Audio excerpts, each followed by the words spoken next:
Hi, how you doing? Justin here. In this lesson today, we're checking out a lick that I call Chuck's Thirds, mainly because I kind of copped this idea off Chuck Berry. I'm sure there were people doing it before him, but that's where I got it from, and I'm pretty sure that Chuck Berry influenced a lot of important people like Keith Richards or whatever, who went to influence even more people.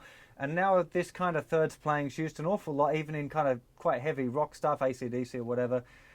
It's a cool little trick. So really this lick is a vehicle for you to learn how to use thirds. So let's get to a close-up and I'll explain a little bit about what's going on and how to play it.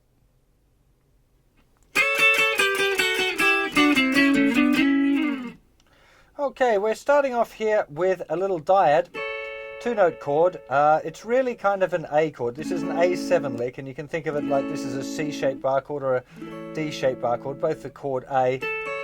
That's the way to think of it. This is the root note here. So we're starting off with kind of a chord grip, and then we move to the next two notes in the key, and the key is really A7 or A mixolydian. So the scale of D major scale would be the parent scale, so our C sharp here will go to B and our A will go to G. Now you can either think of the notes or you can just think of the shapes, and to be honest, most of the time with this sort of playing I just think of the shapes, right? So I've got these two notes, kind of, I call them together, a tone back, and now we've got a kind of a split one, so we've gone to an A and an F sharp, back a tone to a G and an E. Now all of these notes are a third apart, meaning kind of three scale steps apart from each other. So if we have A, B, C sharp,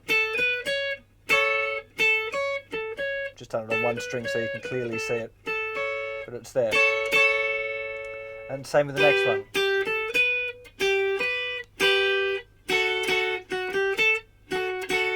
So that's the idea when you're moving in thirds. Now these particular two notes, the G and the E, also very commonly played here.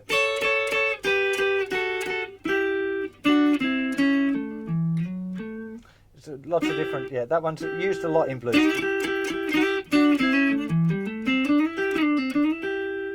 That little particular one, but it's cool to play it here too, at least know it's there.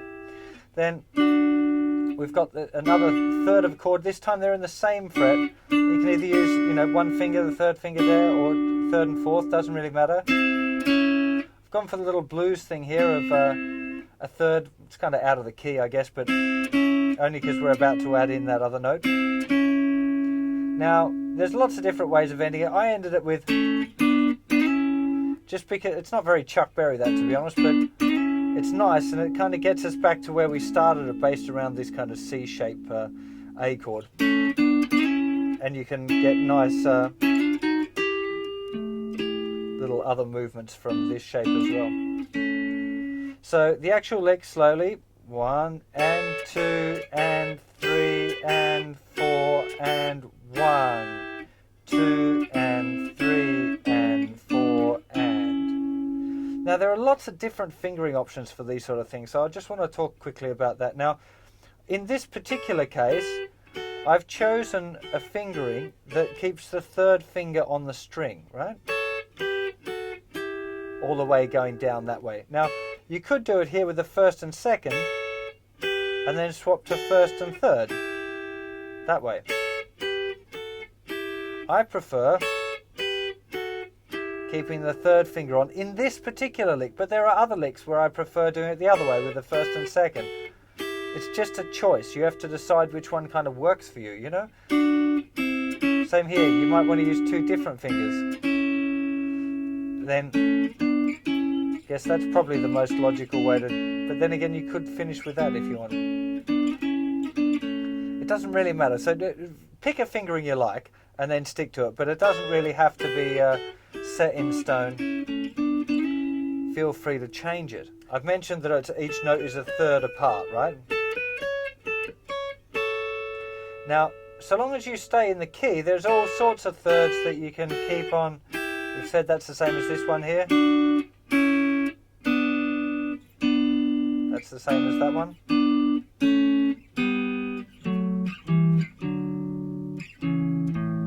So there's lots of different options there, and you don't even have to play like this. What I've done here with this lick is just kind of showing you some ones that work together, but moving them chromatically also works great when you've got the same shape a tone apart. So here is the first ones, there's the second. Feel free to move them, you know, by semitones.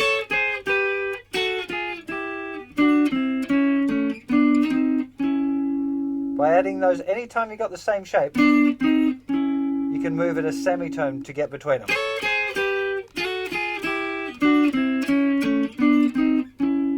There's a new lick virtually, you know, out of this first one. So be aware of that. Don't feel as well that you have to make it that whole lick. You might just use...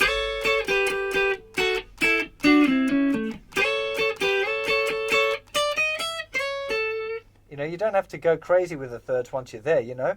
They're there to be used, but don't feel like once you start using them, you have to keep on going through this whole big lick or whatever, you know. Use just, you know. That's a really common, another real common blues phrase.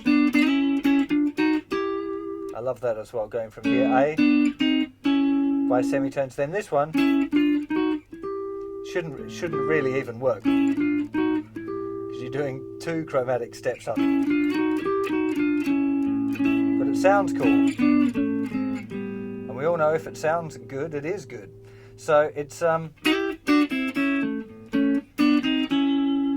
really fun thing to play around with. This is the other really common one here, is starting on the same 2 notes that we're starting this lick on. And moving up, first of all, to 10 and 12. And moving up by step then.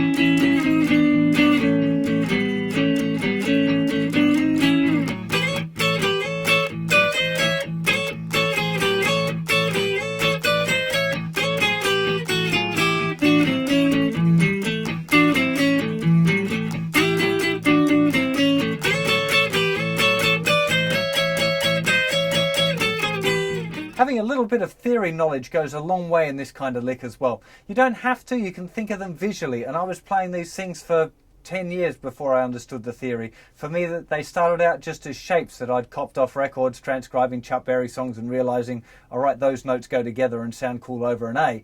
Later on, when I got an understanding of how modes work, it became a different thing, you know, because I understood how I could use them all over the guitar neck, and it kind of made a bit more theoretical sense. So if you want to do the understanding thing, you go and check out the lesson on the Mixolydian mode on the website. Make sure that you get that we're playing an A7 chord, but we're using the notes from the D major scale. That gives us a kind of an A7 or an A Mixolydian tonality.